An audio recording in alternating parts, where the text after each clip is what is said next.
수고하셨습니다. 네, 감사합니다. 요 시간은 편안하게 그냥 심의가 없으니까 방송은 심의가 있어서 아까도 잠깐 뭐 그 뭐지 폴리메스? 그 정도는 괜찮아요, 솔직히. 그런 거 말해도 되는 거 아니에요? 그 정도는 괜찮아요. 왜냐면 그걸 뭐 사라고 얘기하는 그런 건 아니니까. 네, 일단 그런 것 때문에.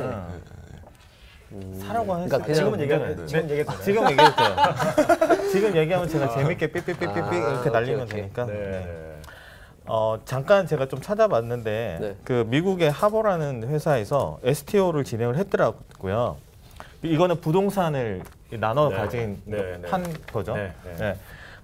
제 머릿으로는 이때 동안에 ICO 같은 경우에는 되게 그냥 생각하기에 머리 좋으신 분이 아니면 뭐 어떤 사업 계획이 되게 좋으신 분이 보이지 않는 무형 이걸 가지고 이제 암호화폐로 투자를 받아서 그걸로 이제 뭔가 이렇게 진행을 했던 건데 STO 개념은 제가 이제 느끼기에는 뭔가 이렇게 잡히는 프로덕트도 있어야 될 것 같고 뭐 부동산이든 이런 것들만 STO가 가능한 건지 이제는 그런 어떤 개천에서 용나는 그런 게 이렇게 되면 좀 사라지는 건 아닌가라는 생각도 들고 ICO 말씀하시는 건가요? 네.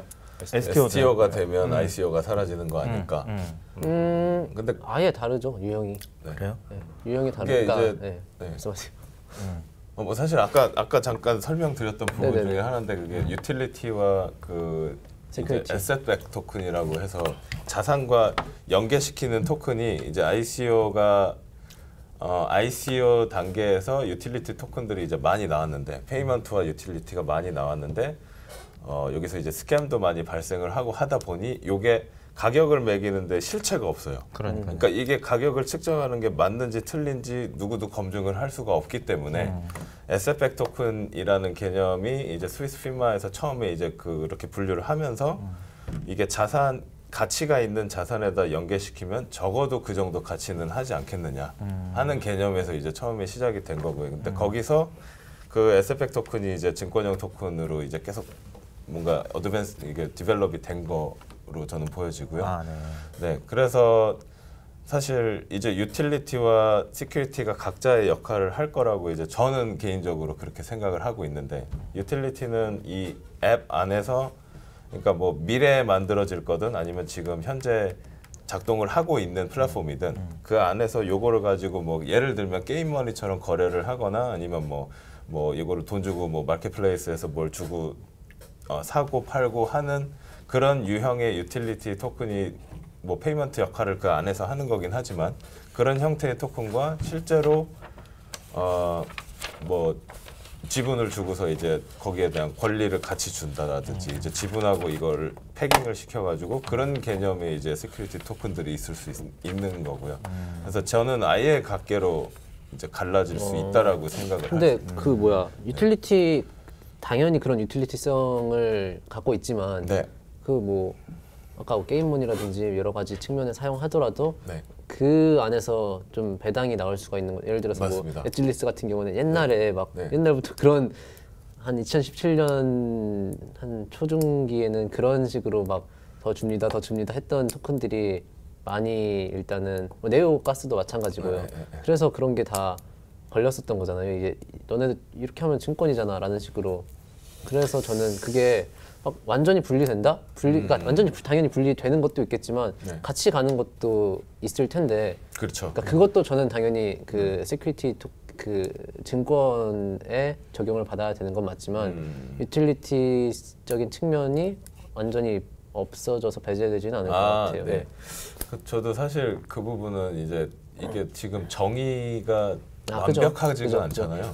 그러니까 저는 계속 이게 변해 갈 거라고 이제 생각을 하긴 하는데 그 동안에 이제 뭐 궁극적으로는 갈라지지 않을까라고 생각을 하고 있고요.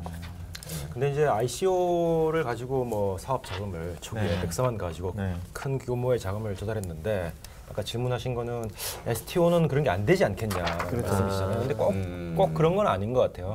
STO도 이게 이제 부동산을 STO 하겠다라고 했을 때 부동산을 먼저 다 만들어 놓고 뭐 건물을 다 지어 놓고 그 다음에 그걸 토큰화이즈 할 수도 있고 아니면 토큰을 먼저 팔아서 자금을 조달한 다음에 그걸로 부동산을 지을 수도 있죠. 순서는 중요한 건 아닌 것 같습니다. 사업도 마찬가지예요. 사업도 내가 어떤 사업을 하겠다. 그래서 그 사업의 STO를 먼저 한 다음에 그 자금을 가지고 사업을 시작할 수 있어요, 사실은. 그죠?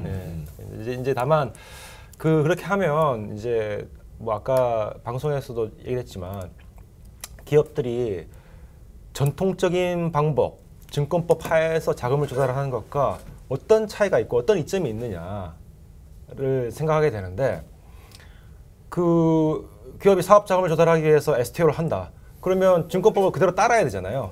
예, 따라야 되면 그럼 뭐 그냥 전통적인 방법으로 사업 자금을 조달하는 것보다 뭐 이점이 있냐 이거야. 이점이 있냐.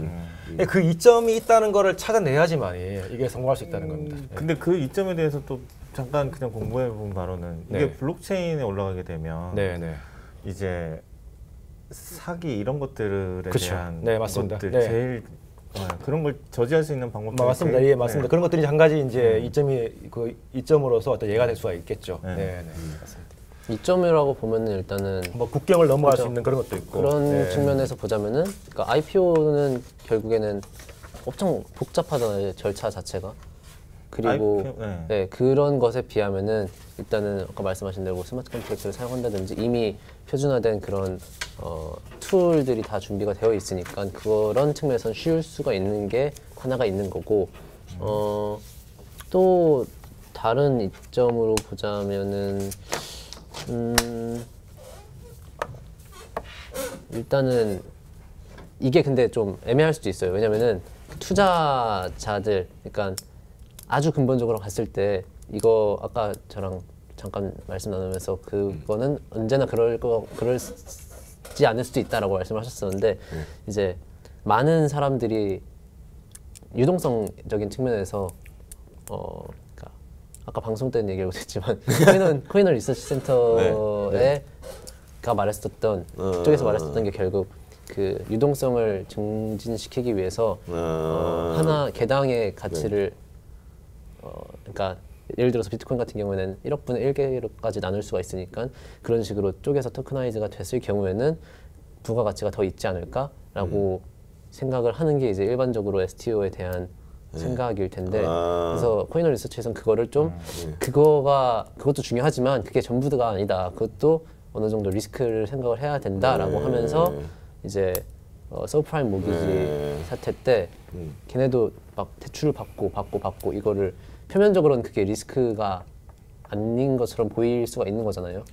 그런 게 이제 빵 터져가지고 이런 식으로 좀 위기가 왔었다. 근데 토큰 크립토 마켓도 마찬가지로 이런 엄청난 인플레이션 후에 바로 이렇게 좀 딱 대안처럼 나온 거긴 하지만 아직 좀 더 많이 지켜봐야 된다. 그리고 스마트 컨트랙트를 통해서 그게 어떻게 더 좀 무결성을 가질 수 있는지 그런 거를 좀 더 고려를 해봐야 된다라고 하겠는데 그거는 근데 그 서프라임 몰기지의 문제에 대해서는 이제 말씀드릴 수 있는 부분이 그때 문제점은 뭐냐면 이게 일리퀴드한 그 비유동적인 불량 자산들을 갖다가 그러니까 고위험군 자산이라고 하죠. 그러니까 그게 이제 프라임이 있고 서프라임이 있는데 프라임들은 뭐 얘네는 유동성이 있으니까 they're okay. 근데 서프라임들은 안 팔리니까 얘네들을 어딘가에 묶어가지고 이제 걔네를 거래를 하기 시작한 거예요. 근데 문제는 얘네를 평가를 계속 좋게 팔려고 이제 좋게 주자 보니까 그러니까 인플레이션이 온 거죠. 그게 이제 가격이 계속 올라간 거예요. 그래서 인플레이션이 첫 번째 문제점이었고 두 번째는 제가 봤을 때는 이 지금 비유동 자산 그쪽에서 분석한 거는 이제 비유동 자산들을 묶어놓으면 비슷한 상황이 발생할 수 있다. 근데 비유동 자산을 그러면 고위험군 자산으로 볼 거냐. 근데 지금 비유동 자산들은 시장이 없어서 비유동인 거지 얘네가 위험해서 비유동인 거가 아니거든요. 그러니까 요런 차이점은 있을 것 같습니다. 그래서 지금 현재 토크나이즈 하려고 하는 이 증권형 토큰 대상들이 얘네가 위험해서 지금 뭐 미술품이 뭐 위험해가지고 지금 그런 거는 아닌 것 같고 어쨌든 새로운 시장의 창출이라고 생각이 되고요. 그래서 제가 봤을 때는 그리고 인플레이션 이슈도 ICO 시장이 이미 한번 푹 올라갔다가 꺼졌기 때문에 제가 기대하기로는 이제 시큐리티 토큰 쪽은 아마도 그런 인플레이션이 오기에는 왜냐하면 실제로 이 받쳐주는 에셋도 그죠. 있고 그래서 이거 이상으로 뭐 3배, 10배 이상 뛰지는 않을 오바죠. 네. 오히려 내려갈 수도 있는 거잖아. 아까 네, 그런 네. 차원에서 그래서 제 생각에는 그런 사태는 아마도 오지 않을 거라고 생각을 하고 있습니다. 제 의견이지만. 아니요, 뭐 네. 그냥 유추해 보면 그런 생각이 드네요. 왜냐하면은 네. 기본적인 그런 어떤 에셋 자산들이 네. 있는 상태에서 네. STO가 되는 거니까 이걸 명확하게 가치 측정을 네. 돼 있는 상태라고 네. 할 수 있잖아요. 그죠? 네. 근데 그게 뭐 느닷없이 오르거나 이러지 근데 만약에 정말 걷다가 이제 고위험군 자산들을 갖다 붙이면 이런 상황이 올 수도 있겠죠. 예전처럼 생각을 해야 된다. 네. 그러면 이제 궁금해지는 게 자, STO는 어떤 이게 기본적인 그런 어떤 뭔가 가치를 이렇게 분산하는 거잖아요. 네. 그 가치 있는 것 이걸 누가 증명을 해주죠? 그러니까 예를 들어서 그런 거죠. 그러니까 이게 어떻게 진행이 되냐면은 쉽게 예를 들자면은 1억짜리가 있어요, 미술품이. 그거를 일단은 회사를 하나 만들어요. 그래서 그 STO를 발행하는 그런 회사에서 그 1억 원어치짜리 미술품을 산 다음에 야 너네 이거 갖고 싶은 사람 붙어 하면은 사람들이 투자를 해요. 근데 이미 거기서 그 발행처에서는 걔네들도 먹고 살아야 되니까 수수료를 어느 정도 빼놓고 나머지에 대해서 엠빵을 하는 거예요. 그렇죠. 그 다음에 이게 만약에 다음 경매, 그러니까 이 사람들은 결국 내가 그렇다고 해서 조금의 소유권을 갖고 있다고 해서 우리 집에 걸어둘 수는 없잖아요. 그러니까 그거를 다른 어떤 경매나 이런 데서 팔린다든지, 그러니까 이것도 결국 투자죠. 그러니까 그렇게 돼서 자산이 더 커졌을 경우에 그게 끝나는 거, 엑스파이어가 되는 거예요. 그럼 그게 자동으로 계약이 이제 조금 수수료를 뗀 나머지의 엠빵을 받고 다음번에 또 투자를 하면 그걸 재투자해도 되는 거고 아니면 그냥 그 돈을 배당 받는 거죠. 그러니까 그런 게 일단 지금 현실적으로 시도가 되고 있는 이미 시행이 된 STO의 예시라고는 볼 수 있거든요. 그러니까 자산이 어디서 오냐 하면은 뭐 이건 어떻게 보면은 좀 자본적으로 백업이 되어 있는 거를 지금은 시행하고 있으니까. 그러면 이제 국한적이게 되지 않나 싶은 거죠. 그러니까 아까 그냥 말했다시피 개천에서 용나기는 진짜 걸렀다라는 생각이. 근데 이게 솔직히 ICO가 개천에서 용났다는 게 아니라 그냥 미친 돈을 그냥 모은 거죠. 그러니까 이거예요. 왜냐면 ICO 좋은 건 알겠는데 그러니까 아주 좋은 프로세스죠. 근데 문제는 일단은 아직 블록체인이 그만큼 성장을 안 했잖아요. 그리고 돈을 모으는 거는 뭐 돈을 모을 수 있어요. 근데 그거를 그렇게까지 많이 모으는 것도 그러니까 그냥 그거는 다른 레이어라고 생각해요. 저는. ICO 때문에 그렇게 된 게 아니라 그러니까 툴이 잘못된 거는 아니지만 어떻게 사용이 됐느냐가 문제지. STO가 그러니까 그 기존의 금융시장에서의 어떤 문제점을 해결해 주는 거가 돼야 되거든요. 그러니까 예를 들면 부동산 이제 STO를 한다. 부동산 STO를 한다라고 하면 이제 기존에 과거에는 사람들이 부동산 투자를 어떻게 했는지를 생각해 보면 이제 뭐 자기가 그냥 단독으로 그쵸. 또 조그만 집을 하나 사서 내 투자를 할 수 있고 아니면은 부동산 펀드가 있어요. 펀드에 돈을 이제 태우면 펀드 매니저가 돈을 모아서 큰 부동산 빌딩들 63 빌딩을 사든지 뭐 그 스테이트 타워를 사든지 사가지고 관리를 해주는 거잖아요. 근데 그런 방식의 부동산 투자에 뭐가 문제가 있어서 STO로 하면은 더 낫다라는 게 있어야 돼요. 근데 예를 들면 이제 지금 STO가 그러면 그 블록체인을 이용해서 중간에 뭐 펀드 매니저 이런 사람들을 다 치우고 개인들이 토커나이즈된 토큰을 통해서 대규모 자금으로 큰 빌딩을 나눠 사자.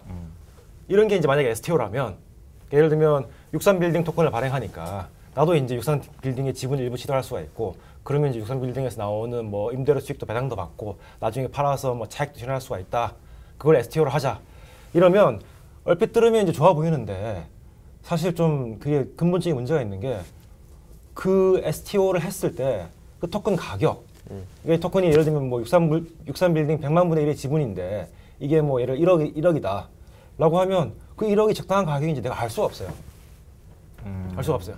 그렇기 때문에 사실은 과거에서 펀드를 만들어서 하거든요. 펀드가 생긴 이유가 사실은 그렇게 쪼개가지고 63빌딩을 토큰처럼 쪼개서 개인들한테 직접 파는 게 그게 방금 STO라는 게 없어서 그랬을 수도 있는데 또 다른 이유는 사람들 그렇게 팔면 사람들이 겁나는 거예요. 사실은 내가 아파트에 살고 있는데 옆집 아파트가 매물이 나왔어. 이 잘하니까. 그러니까 요거는 뭐 내가 잘하니까 내가 요거 사는 거 투자를 할 수 있는데 그게 아니라 큰 63빌딩 저게 100만 분의 1 지분이 토큰 1억이라는데 저게 정말 맞냐?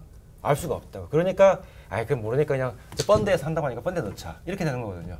근데 그거를 다시 토큰화해서 100만 분의 1 지분 토큰을 만들어서 팔자라고 하는 건 오히려 그런 자본시장의 진행 방향을 약간 역행하는 걸 수 있어요, 사실. 네, 자본시장의 그 진행 방향은 이제 그 원래 사람들이 직접 투자에서 간접 투자로 바뀐다고 하죠. 그러니까 자본 투자의 진행 방향을 보면 사람들이 이제 과거에는 주식을 직접 투자했어요. 네. 주식 투자하다가 그 펀드가 생겨가지고 펀드에 모아주면 펀드가 그 모은 돈을 분산 투자를 해줬어요. 예. 그러다 이제 더 나가서 이제는 그 웰스 매니지먼트라고 하는데 그냥 그 펀드에 투자하는 것도 어느 펀드가 좋은지 모르니까 그 웰스 매니저한테 맡기면 그 사람이 또 알아서 또 펀드에 넣어주는 그런 식으로 진행하고 있거든요. 근데 그거를 그러지 말고 STO를 해가지고 중간에 펀드 매니저 다니 뭐 자산관리사 다 치우고 STO에 맡기면은 STO를 통해서 직접 네가 63빌딩 지분을 살 수도 있고 피카소 그림을 네가 직접 살 수도 있고 라고 하는 거는 어떻게 보면 중간에 관리자를 다 걷어치우기 때문에 그런 비효율성을 해결하는 거는 분명히 좋은 점은 맞아요. 그리고 그 과거에 그 펀드 매니저 그 STO 방식으로 직접 할 수 없었던 이유는 그런 블록체인과 같은 그런 어떤 세틀먼트의 어떤 확실성이 없기 때문에 그럴 수밖에 없었던 측면도 있기 때문에 그런 이점이 분명히 있는 것도 맞는데 또 이 자본시장의 흐름을 약간 거슬러가는 측면이 있는 건 또 있어요, 사실은. 근데 그게 블록체인을 사용하는 게, 그러니까 저는 STO가 막 완전 디센트럴라이제이션 아니라고 봐요. 그러니까 좀 투명한, 그러니까 요새 그런 얘기가 많이 나와요.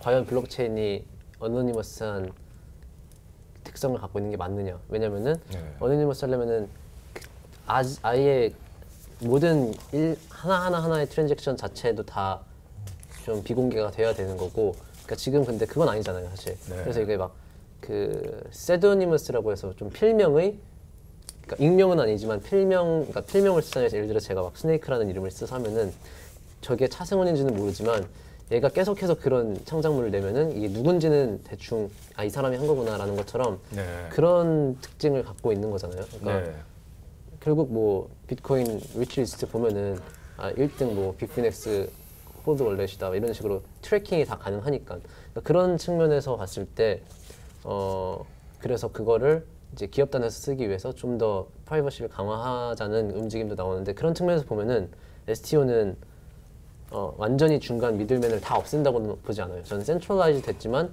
투명한 센트럴라이제이션에 더 가깝다고 생각을 하는 거거든요. 그러니까 투자자들이 직접 한다기보다는 좀 모든 옵션들을 다 한눈에 받아볼 수 있고 그 중에서 내가 직접 고를 수 있는 정도가 좀 더 적합하지 않을까? 조금 더 그러니까 장점이 사실 제가 한 7개 정도 생각해요. 저는. 근데 저는 사실 증권형 토큰에 약간 뭐 막 신봉자는 아니에요. 근데 얘기해 주세요. 근데 뭐 유동성 아까 말씀드린 게 있고 그리고 뭐 이제 제도권 내에서 관리 감독하는 그 안전한 유동성이라 하시면 유동성은 일단 글로벌 시장. 그죠. 그래서 그러니까 모든 마켓에서 뭐 제가 이집트에 있는 피라미드에 그 귀퉁이를 살 수 있다. 귀퉁이를 피라미드 여러 개 있으니까 한 5천 원에 사고 스핑크스의 뭐 발톱을 살 수 있다. 그렇죠. 네, 그거랑 이제 말씀하신 대로 스마트 컨트랙트를 통해 가지고 이제 일반화된 프로세스에 대해서는 비용 절감 감독 가능하고, 그러니까 자동화를 통해 편리하고 그리고 실제로 이제 뭐 거래 같은 게 이루어지는 게 굉장히 기간이 길잖아요. 그죠. 근데 그거를 기간을 단축화시킬 수 있고, 도장 찍기 전까지의 시간이. 그거를 이제 그렇다고 미들맨이 다 걷어질 거라고는 저도 생각하지 않거든요. 그거랑 뭐 투명성 말씀하셨고, 그리고 제 생각에는 이게 또 토커나이즈가 되면 또 다른 시장이 열릴 수 있다고 저는 생각을 하는 게 예를 들면 부동산은 사실 부동산 시장이 있고 증권은 증권 시장이 있고 뭐는 뭐 시장이 있는데 얘네들이 토커나이즈돼서 한 곳에 모이면 이게 또 다른 시장이 될 수가 있는 거예요. 그러니까 거기서 또 뭐 파생 상품처럼 뭐 인덱스처럼 그렇죠. 예, 그런 호환성. 그러니까 이 증권형 토큰의 같은 플랫폼 위에 올라가 있다면 걔네들끼리 호환되는 그런 상품들이 또 나올 수도 있고 그래서 그런 부분까지 저는 생각을 했습니다. 근데 단점도 많죠. 단점 뭐 해보세요? 단점은 뭐 일단은 뭐 투자자 풀이죠. 투자자 그쵸. 풀이 제일 크고 그 어크레디티드 인베스터로 제한이 되기 때문에 뭐 어크레디티드 인베스터는 다들 뭐 아시겠죠? 몰라요. 뭐 설명 좀 해주세요. 네네네. 네. 그래서 그 뭐 SEC 통해서 이제 레귤레이션 D로 진행을 하게 될 경우에 네, 투자자 제한이 있는데 그게 이제 뭐 개인으로 치면은 연봉 20만 불 이상 그리고 배우자가 있을 경우에 뭐 30만 불 이상 그리고 또는 아니면은 뭐 통장에 10억 이상이 있어요. 그러니까 100만 불 이상이 있어야 돼요. 뭐 그런 게 있고. 그래서 그런 사람들만 이제 투자를 제한을 하다 보니까 지금 ICO처럼 일반인들은 이제 투자가 안 되는 거죠.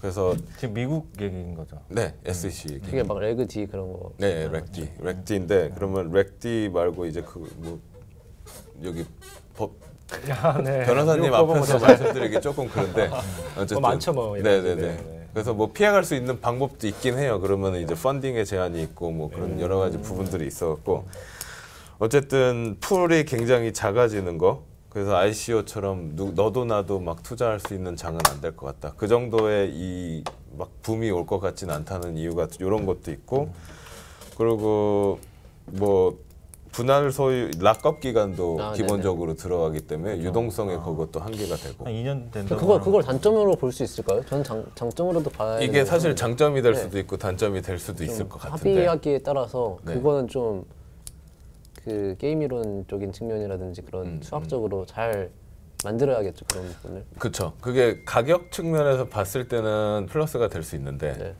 유동성 측면에서 봤을 때는 거래가 1년 동안 없는 거거든요. 네네. 네, 그러면은 제 생각에는 이 증권형 토큰 시장이 거의 한 1년은 지금 발행이 된 토큰들에 한해서도 잠잠한 락업이라는 거예요. 게 막 딱 언제까지 무조건 락업하겠다가 아니라 네. 어느 일정한 그러니까 일정한 수준, 그러니까 조금씩 이렇게. 근데 그게 레귤레이션에 12개월이 딱 들어가요. 무조건 그러니까 연으로 들어가더라고요. 네. 그것 때문에. 네. 그래서 프로젝트들이 지금 제가 아까 말씀드린 게 뭐 한 15개에서 20개 연말 기준으로 그 정도 있었는데 지금 얘네들이 1년 뒤에 풀리면 얘네만 이제 거래가 뭐 근데 렉디로 한 애들도 있고 뭐 다른 걸로 한 애들도 있어가지고 이게 보통 2개씩 하는 애 프로젝트들도 있어요. 그러니까 뭐 이 토큰은 이걸로 하고 저 토큰은 저걸로 하고 뭐 그런 STO 식으로. 거래소 같은 건 어떻게 생각하세요? 뭐 거래소가 그 저기 티제로 티제로도 런칭했잖아요. 24일 우리나라도 코덱스 뭐지? 그건 저는 잘 모르겠어요. STO만 하겠다고. 아 그래요? 네. 그런 데가 있어요? 그거 가능하나? 그러니까요. 그렇게 하면서 나온 애가 봤을 있어요. 제가 어제 그래서 좀 봤는데 거래량이 거의 없는 걸로 알고 있는데 거의. 그렇죠. 그게 법적으로 좀 문제가 있을 수도 있는데. 최근에 거래소는 그런 쪽에서는 그렇죠. 그래서 뭐 사실 그 우리 자본시장법상 네. 증권 거래소는 이제 정부 허가를 받아야지 할 수 있거든요. 근데 이제 지금 기존의 가상화폐 거래소들은 그 안에서 거래되고 있는 것들이 증권이 아니기 때문에 우리나라 정부에서 그 증권을 안 보기 때문에 문제가 안 되는데 코덱스라는 거래소에서 자기들은 STO를 안에서 거래할 수 있도록 하겠다. 그러니까 말하자면 증권을 거래할 수 있도록 하겠다는 거죠. 국내 최초 STO 거래소를 근데 표방하는 지닉스 코덱스. 사례는 어떻게 보세요? 이거랑 코덱스. 지닉스는 아세요? 지닉스 펀드 했다가 나라에서 누총 받고 문 닫은. 그거는 뭐 그것도 마찬가지죠. 이제 어쨌든 기존의 ICO들은 어쨌든 증권이 아닌 걸로 해서 진행했던 거는 괜찮았는데 지금 지닉스 같은 경우에는 증권, 특히 거기 이제 자산 운용, 집합 투자 이런 식으로 자본시장법에 딱 규정돼 있는 것을 따르지 않고 하니까. 제 생각에는 그 지닉스가 그러니까 제가 알기로는 지닉스가 모집 방식에서 위반했다고 들었거든요. 근데 그게 신고를 안 했다. 신고를 안 했다. 근데 신고를 안 했는데 이게 사실은 10억이 넘어가야 신고를 해. 펀드를 모집할 때 10억이 넘어가야 이제 신고가 필요한 건데 맞나요? 뭐 제가 규정 디테일은 모르겠는데 어쨌든 제가 본 바로는 10억이 넘어가야만 신고가 필요했는데 2억밖에 안 맞아요. 됐대요. 2억 정도 이더리움으로 맞아요. 네. 근데 그거 신고 안 했다고 때린 거예요. 아 그래요? 네.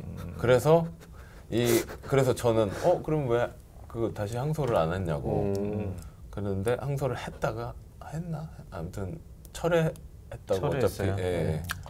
저는 뭐 디테일은 사실 잘 모르는데 그 보면서 제가 들었던 게 하여튼 이제 집합투자업이라는 게 있어요. 우리나라 자본시장법상. 그러니까 다수로부터 자금을 모아가지고 내가 관리해주는 걸 하면 그게 이제 자본시장법에서 그 정부 허가를 받아야 되는 이제 사업이죠. 예. 근데 그게 예를 들어 우리는 현금을 안 받고 이더리움으로 돈을 모았다, 자금을 모았다라고 해서 그 면제되지는 않을 거예요. 피할 수는 없다. 근데 그 금액 제한이 있어서 얼마 이하로 모으면 괜찮다. 그 부분은 제가 잘 모르겠는데 어쨌든 기본적으로는 그런 이제 룰이 있고 제가 이야기하는 그 룰 위반으로 알고 있습니다. 그리고 저는 그냥 저도 주워 들은 건데 그렇게 펀드를 모으려고 하면 그 회사를 이제 허가하려면 뭐 여기에 꼭 있어야 될 사람이 있더라고요. 뭐 그러겠죠. 펀드 매니징을 몇 년을 해야 되는 맞습니다. 이런 맞습니다. 경력자가 꼭 들어가야 되는데 이제 허가를 그럼 받고 하면 되는 거 아니냐 이렇게 생각할 수 있는데 받으려면 그 회사를 설립한 다음에 자본금이 얼마 이상 있어야 되고 그리고 몇 년을 또 굴려왔었어야 된다라고 맞아요. 하더라고요. 이제 그 안에 인력 요건으로 그런 이제 펀드 운영 경력을 갖춘 사람 몇 명 이상이 있어야 된다. 몇 요건들이 있기 때문에 복잡하다. 허가 못 받겠다. 그냥 무시하고 하자. 뭐 이렇게 되면 위반될 수 있죠. 그렇죠. VC 쪽은 핵심 운영 인력이 있어야 되고 그렇죠. 어느 쪽이든 지금 VC든 PE든 아니면 자산운용사든 간에 다 그 요건을 맞춰서 하는 거잖아요. 그런 것들이 없었을 수도 있고. 어떤 거 같으세요? 지금 어떻게 보면은 비슷한 맥락에서 이런 이 분야에 대해서 좀 규제라고 할 만한 규제가 부족한데 거래소는 또 이제 최근에 그러니까 이제 거래소는 사실 저도 이제 거래소를 오픈해서 하는데 거래소들은 그래서 지금 하여튼 지금 우리나라에 거래소들이 되게 많지 않습니까? 많고 근데 그 거래소들에 대해서 정부에서 특별히 지금 규제를 하고 있지는 않아요, 사실은. 몇 가지 규제가 있긴 하지만 크게 규제를 하고 있지 않은 거는 어쨌든 거래소들이 지금 기존의 법률을 위반하고 있지는 않다라고 보고 있기 때문에 딱히 위반했다고 말할 만한 게 없거든요. 예를 들면 그 안에서 아까 얘기한 것처럼 증권에 해당되는 게 막 거래가 된다. 그러면은 정부에서 바로 칼을 빼어들 거예요. 아마 지닉스 사건처럼. 근데 지금 업빗 같은 경우에는 그거는 완전 다르죠. 그거는 사기 사건. 전혀 다른 거죠. 그거는 꼭 이 분야뿐만 아니라 어느 사업에 쓰든 간에 사기를 치면 혼내주겠다라는 거니까. 그런 사기 사건으로 걸린 거지 이 업계 인더스트리 특유의 어떤 레귤레이션을 위반했다 이런 건 아니니까요. 좀 다릅니다. 그러면 지금 130여 개가 제가 알기로는 넘거든요. 찾아봤는데 158개 막 더 나왔겠죠 당연히. 그 와중에 더 늘어났군요. 어떻게 정리가 돼야 되지 않겠습니까?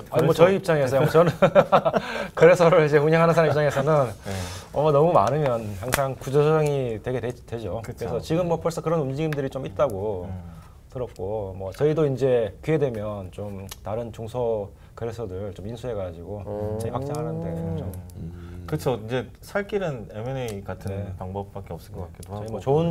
제 입장에서는 좋은 기회, 좋은 그 기회들이 생길 거라고 보고 있어요. 또 알짜 거래소들을 싼 값에. 그렇죠. 그럴 수 있겠네요. 그러면은 그 미국도 거래소 만드는데 규제가 있고 일본도 있고 한데 어느 쪽이 더 필요하다고 생각되세요? 혹시 대표님 생각하시기에? 그게 이제 그 방침이 다르죠. 그러니까 일본은 가상화폐에 대해서 특별한 법을 만들었어요. 법이었는지 아니면 어떤 규정인지 모르겠지만 만들어가지고 가상화폐 거래소를 하려면 어떤 요건을 갖춰서 이제 허가를 받아야 된다라는 그런 방식을 취하고 있고 미국은 가상화폐 관련된 법이 따로 없으니까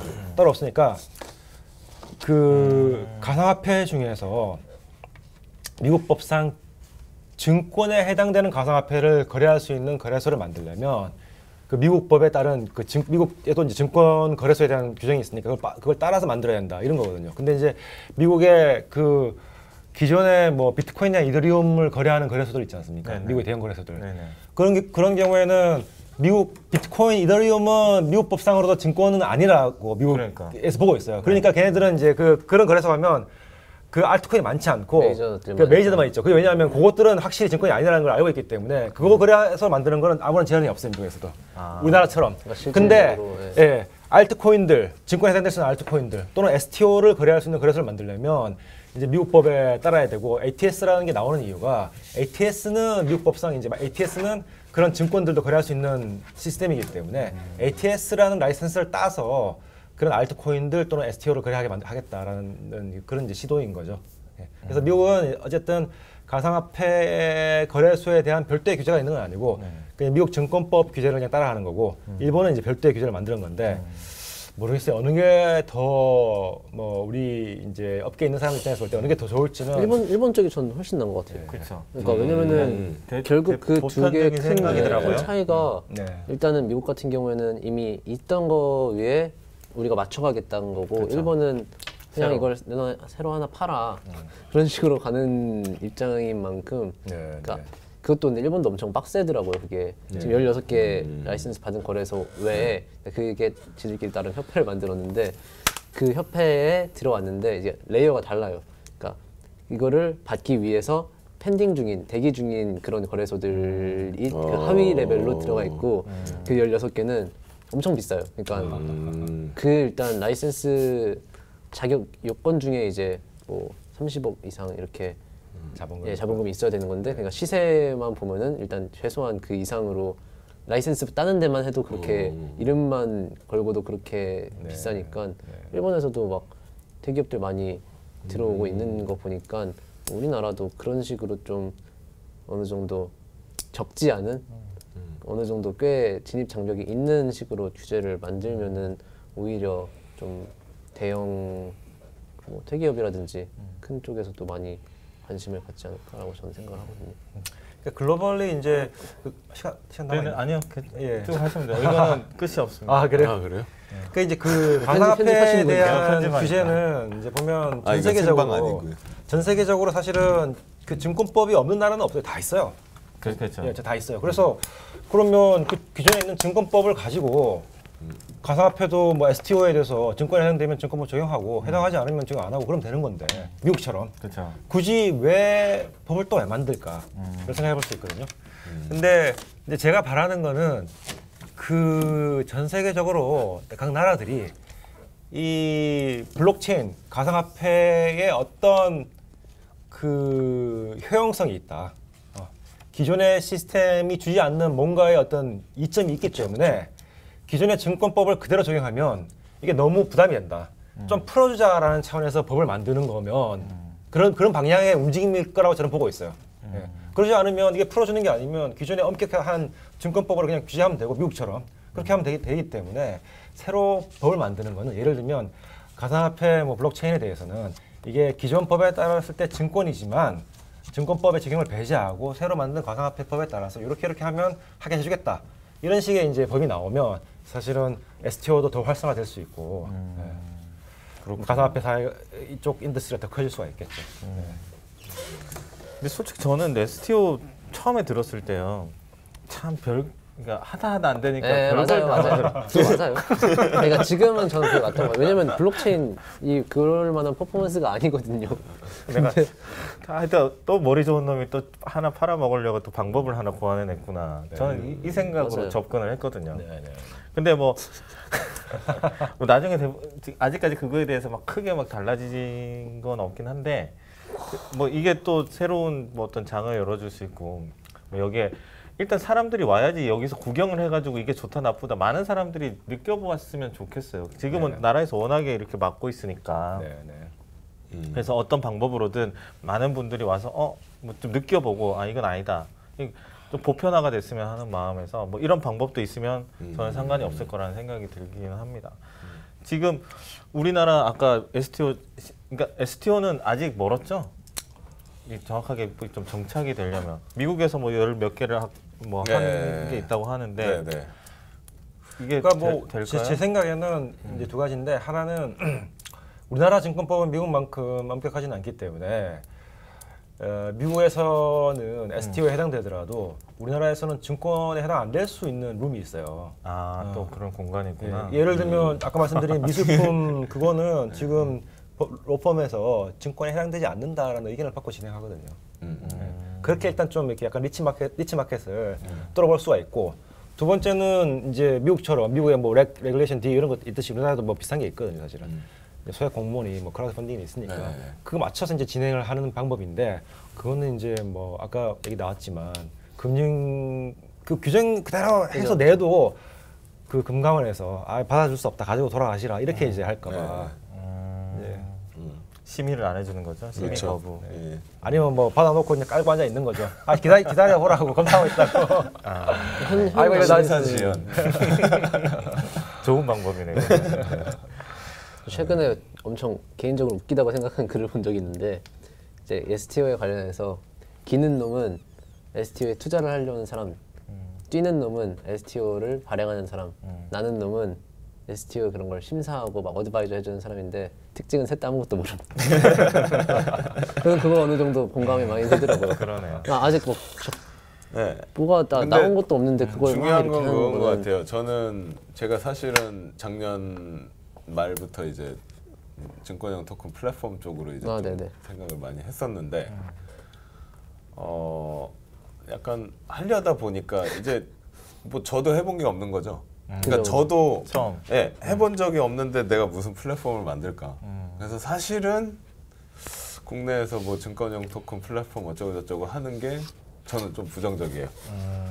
해봤으니까 그러니까 그걸 하려고 트라이를 하려고 했었다가 해봤는데 보니까 걸리는 게 좀 있군요. 네, 걸리는 게 좀 많고 일단은 좀 많죠. 근데 그 중에 가장 큰 거는 해보지도 않아놓고선 내가 이 프로세스를 뭘 안다고 이걸 구축을 할까. 그게 제일 컸어요. 근데 뭐 근데 어차피- 누구를 비방하려는 막 그런 건 아닙니다. 어차피 첫발 내드는 사람은 필요한 거니까요. 네. 뭐 몽둥이를 맞아도. 그래서 생각했던 게 좀 전에 말씀하셨듯이 이제 그 미술품 진행하는 것처럼 저희도 프로젝트를 직접적으로 이제 좀 몇 개를 수행을 하면서 이제 좀 경험을 쌓으면서 그렇게 진행을 하는 게 맞을 것 같다라는 생각이 좀 들고요. 그래서 우리나라도 지금 뭔가 이렇게 좀 진행을 해야 될 것 같아요. 그러니까 말씀하신 대로 이 구멍들이 있거든요. 네, 거기를 좀 잘 찾아가지고 그걸로 비비고 들어가야죠. 네. 항상 그 1번 타자 퍼스트 무버가 힘들어요. 이점도 있는데 또 힘들죠, 사실은.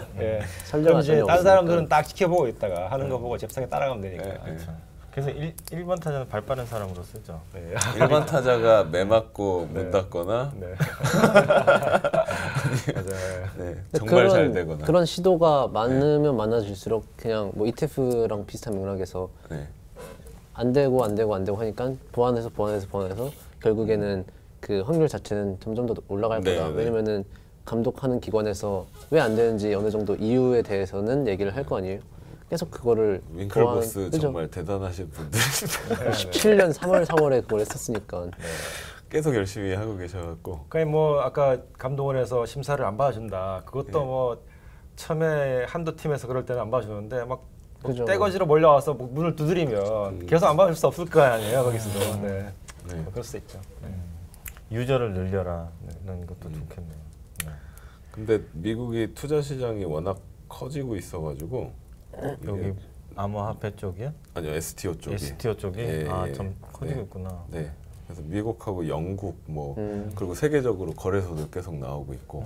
근데 이게 미국 그 어쨌든 SEC가 리딩을 하기 때문에 이게 걔네랑 컴플라이언트하게 가지 않으면 정말 나라마다 법을 다 따라야 되는 그런 상황이 오기 때문에 대부분 국가들이 SEC 쪽으로 이제 맞춰서 가는. 그러네. SEC 그 규정을 맞추면 다른 웬만한 나라들은 다 준수하게 되니까. 그렇죠. 그러니까 뭐 지브랄타니 뭐 조그만 나라들도 그 시큐리티 토큰 익스체인지 만들면서도 그쪽 법을 계속 보고 있는 거죠. 걔네랑 맞춰야 이게 들어오거든요. 프로젝트가 대부분 미국 거니까. 유럽은 어때요? 유럽은 사실 프랑스가 최근에 되게 호의적으로 바뀌었고요. 걔네 완전 막 내치다가 네. 그러니까요. 어쨌든 뭐 프랑스, 일본도 그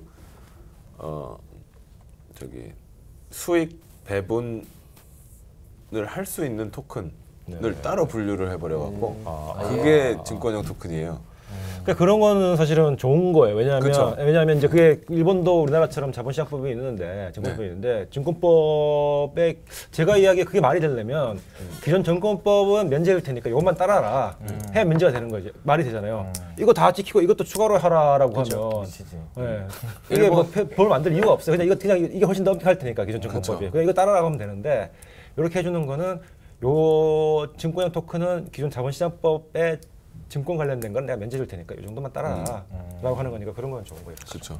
그러니까 일본은 발행자가 있는 토큰, 발행자 없는 토큰, 공부 엄청 많이 했네. 수익 배분의 의무를 가진 토큰 이렇게 세 개로 나눴거든요. 그래서 발행자가 있고 없고는 없는 거는 이제 비트코인 그렇죠, 같은 애들이고, 완전히 그리고 다른 유틸리티들은 이제 발행자가 있는 애들이고, 얘네들은 ICO 그리고 수익 배분의 의무를 가진 애들은 투자형 STO. 이렇게 완전 지금 나눠갖고 얘는 정말 빡세게 관리해요. STO. 네. 뭐 예시는 있어요? 좀 시작해서 예시는 저도 하고 있는. 찾아보면 되겠죠. 그러면은 새로운 플랫폼인 건 맞아요? STO. 어떤 측면에서의 새로운 플랫폼이에요? 그러니까 투자자를 모으는, 그러니까 투자를 할 수 있는, 이게 뭐라 해야 돼? 어차피 이게 자체가 돈 모으기 위한 방법이면 새로운 방법인 거냐. 새로운 방법이죠. 그러니까 새로운 유능한. 그게 이제 제가 보기에는 아까 말씀 반복되는 거긴 한데 거기서 STO 규정이 있는 나라 일본 또 제가 알기에 이제 뭐 버뮤다 같은데 몰타 같은 데도 다 STO 규정을 따라 만들었어요. 그게 이제 뭐 원래 증권법에서의 요건보다도 좀 약간 많이 완화돼 있으면 그거 이제 많이 이용하려고 할 거예요. 그런데 다만 이제 한 가지는 그 투자자가 있는 나라의 법이 같이 적용되기 때문에 일본에서 이제 그걸 하면서 우리나라 사람들도 참여를 한다거나 미국 사람들도 참여하면 우리나라 법, 미국 법도 또 적용되니까 좀 한계는 있죠 사실은. 네. 그럼 이렇게 얘기는 할 수 있나요? STO가 그런 투자 방법에 좀 유리한 새로운 방법을 만들어낸 것 같다, 이렇게 얘기를 할 수 있나요? 유리한? 그러니까 누구한테 유리한? 이 유리함은 좀 더 용이하게 자금 조달할 수 있다. 투자자? 돈, 머니 가진 사람. 좀 근데 너무 브로드한 것 같고. 아니면 만드는 사람? 그러니까 업체? STO를 하는 업체에게는 ICO보다는 그러니까 새로운 시장을 만드는 건 맞는 것 같아요. 근데 저는 ICO의 후속은 STO가 아니라 IEO로 보고요. 전 IEO 엄청 싫어하는데. 저도 뭐 좋아하진 않는데 근데 어나덜 자금 조달의 방식. 그러니까 ICO에서 맞아요, 사실은 맞아요. 진화된 한 단계 진화된 버전이 맞아요. 이제 자금 모집의 방식이라고 보고요. 오케이. 근데 STO는 어떻게 보면 사실 증권 시장에서 발달이 되는 모델이지 이게 그러니까 말씀하신 대로 디지털화되는 증권 시장. 레이어가 다른 거죠. 이게 블록체인에서 파생되는 그 시장은 아닌 것 같아요. 블록체인을 적용을 하면은 좀 더 나은 결과를 가지고 나올 수 있으니까 블록체인이 붙은 거지. 이거는 그래서 증권형 토큰이 블록체인에서 시작하는 건 아닌 거죠. 증권형 토큰이 저는 오히려 증권 시장 쪽으로 이렇게 거기서 이제 주를 가져간다고 생각을 하고 이게 토큰 시장의 주가 되지는 않을 것 같다는 생각은 들어요. 아 그래요? 토큰 블록체인은 툴. 인 거죠. 그냥 뭐 개인적인 의견입니다. 저도 저런 거는 동의해요. 그럼 아까 말씀하신 그 디지털화되는 주식. 네 맞아요. 지금 저 지난번에 어디 갔다 오면서 공항에 보니까 우리나라 2019년 뭐 8월부터인가 7월부터 전자증권법이 돼가지고 모든 증권을 온라인상으로 되게 간편하게 거래할 수 있게 된다. 뭐 세부적인 내용은 못 봤지만 벌써 만들었으면. 네, 그러면 뭐 블록체인이 그게 들어가 있나요? 블록체인은 없죠. 그건 블록체인은 아닌데 그게 들어가 있어야지 되는. 그러니까 굳이 그럴 이유는 없는 거죠. 그거는 이제 기존에 뭐 예를 들면 아마 증권 예탁원을 통한 결제, 그러니까 센트럴라이즈된 어떤 그런 시스템이죠 차이가. 그러니까 이게 그 증권화되고 전자증권화된다. 디지털라이즈된 증권이라는 점에서는 뭐 시큐리티 토큰하고 비슷한데 차이는 이제 거기는 그 예타원 같은 그 센트럴 시스템을 통해서 센트럴 예타원이 있고 밑에 증권사들이 쭉 있고 이렇게 해서 네네네. 그 센트럴된 그 시스템에서 돌아가는 거고 블록체인은 이제 방식이 다른 건데 그렇죠. 예. 이 블록체인 STO라는 게 이제 정말 경쟁 상대는 어떻게 보면 제가 보기에는 ICO가 아니고 사실은 이쪽 전자증권 쪽이거든요. 센트럴라이즈된 전자증권 쪽하고. 예. 근데 이제 이쪽을 이용할 거냐 이쪽을 이용할 거냐라고 했을 때 이쪽을 이용하는 것이 그러니까 그 블록체인 STO를 이용하는 것이 뭔가 더 이점이 있어야지 이쪽을 이제 이용할 수 있는 거죠. 그러니까 막 미국에서도 SEC에서도 이거를 막 그 크립토 커런시 이런 식으로 옛날에는 무슨 막 우리가 막 가상 통화, 가상 증표 이런 거 하는 것처럼 이름을 계속 바꿨는데 한 18년쯤인가 아마 그때쯤에 막 이렇게 좀 붐이 일어나고 나서부터는 그냥 디지털 애셋으로 하더라고요. 그러니까 디지털 자산. 디지털 자산. 네. 방금 말씀하신 거랑 좀 비슷한 측면에서 이게 막 STO, 그러니까 세큐리티 토큰이 뭐 그런 유틸리티 토큰이랑 한다 이런 게 아니라 좀 그런 측면에서는 좀 한 가지 같은 범주에 들어갈 수가 있는 거죠, 디지털 애셋으로. 그래서 저도 그 사실 이제 증권형 토큰 아까 정의 그거 할 때 말씀드리려다 말하는데 이제 보통 우린 시큐리티 토큰이라고 표현을 하잖아요.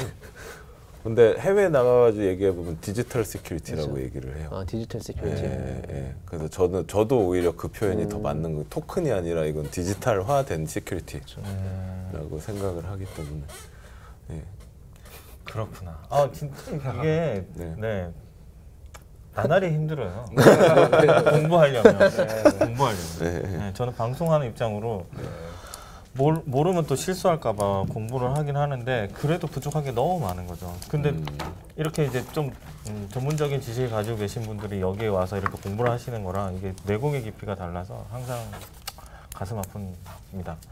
그래도 굉장히 뭐 그쵸, 엄청 다 하시는 잘하시죠. 거 보면 다 아시니까. 저는 깜짝 놀랐어요. 처음에 저는 작년 여름에 처음 뵀었는데 겸손하신데 다 알고 계시고 아니요. 오히려 다 접하시면서 다 흡수하고 계신 것 같은데. 막 다오 그런 것부터 시작해서 저는 그래서 깜짝 놀랐거든요. 이클 지난번에 뭐 이더리움 하셨을 때는 기술적인 거 다 막 흡수하시고. 아니, 많이 도움을 받고 방송이 저를 많이 키워주긴 했어요, 솔직히 이런 식의. 네. 대표님, 프로빗은 프로빗 좀 광고 좀 하겠습니다. 저희 그 프로빗 여기 프로빗이 아니고 프로비트. 프로비트. 그래서 이제 probit.com이 있고요. probit.kr. 저희 거래소가 2개 있습니다. 2개 있고 가입을 하시면 자유롭게 왔다 갔다 하시면 쓸 수 있어요. 그리고 이제 저희 거래소에서 프로빗 토큰을 발행을 했거든요. 그거는 얼마? 발행한 지 좀 됐고 한 2달 됐고 지금 그게 오늘 저녁에 상장이 됩니다. 그렇죠. 그래요? 오늘 저녁에 상장되고 드디어 사요? 좀 사십시오. 프로빗 토큰은 저희가 2군데 그 로펌에서 증권이 아니다. 대한민국법 하에서는 적어도 대한민국법 하에서는 증권에 해당되지 않는다. 그러니까 그렇게? 법적으로 문제 없다라는 의견을 받고 지금 진행하는 프로젝트입니다. 날카로운 질문 하나 해주세요. 근데 뭐 법적으로 이상이 없다고 하는 거랑 가치적인 물론 뭐 그렇죠. 아니 오늘 이제 뭐 증권법 얘기가 많이 나오니까 말씀드린 거고. 그 뭐 어떤 비즈니스 모델은 어떤 거예요, 그 토큰은? 그 기본적으로 이제 프로빗 토큰은 저희 뭐 많은 거래소 토큰들하고 좀 비슷한데요. 마이닝을 통해서 채굴을 하게 되고 또 이제 그 토큰을 가지고 있는 사람들한테 이 거래소 이용할 때 다양한 이제 편의, 혜택, 유틸리티를 제공함으로써. 그러면은 그 홀더들한테 배당은 없나요? 배당은 하지 않죠. 배당을 하면 이제 증권에 해당되고 여러 가지 문제가 될 수 있기 때문에. 그러니까 그게 좀 문제가. 그리고 이제 단 2가지 이유 때문에 저희가 배당을 하지 않고 다른 방법으로 혜택을 주는 걸 선택을 했어요. 첫 번째는 이제 법적인 이슈가 있죠. 두 번째는 그 배당을 주는 거래소들 패턴을 보면 그 배당을 이용해서 초기에 이제 하이프가 생기고 또 그에 따라서 좀 시간이 지나면 또 그게 덤핑이 되고. 그걸 항상 모든 거래소들이 이걸 다 따라가게 돼 있습니다. 그래서 그거는 거래소의 어떤 장기적인 서스테이너빌리티 입장에서 볼 때는 결코 바람직하지 않다라고 봐서 좀 다른 전략을 저희 취하고 있어요. 법조인 출신이라 준비를 많이 하시네요. 근데 솔직히 좀 그래요. 뭐가 그러냐면 제일 궁금한 아니 제일 의아한 건 뭐냐면 김현장에 계시다가 왜 거래소를 차렸을까? 그죠. 그건 제가 따로 사석에서 말씀드리겠습니다. 솔직히 제 머리로는 이해가 안 가는 거예요. 그래요? 네. 김현장이면 탑 아니에요? 사석에서 말씀드리겠습니다. 네, 알겠습니다. 네, 오늘 나와주셔서 좋은 말씀 너무 감사합니다. 네, 감사합니다. 다음에도 더 좋은 말씀 좀 부탁드리도록 하겠습니다. 이렇게 저는 스폰지처럼 흡수하는 걸 좋아해요. 이렇게 많은 좋은 얘기 들으니까 너무 좋네요. 저는 감사합니다. 네, 감사합니다. 다음에 뵙겠습니다. 네.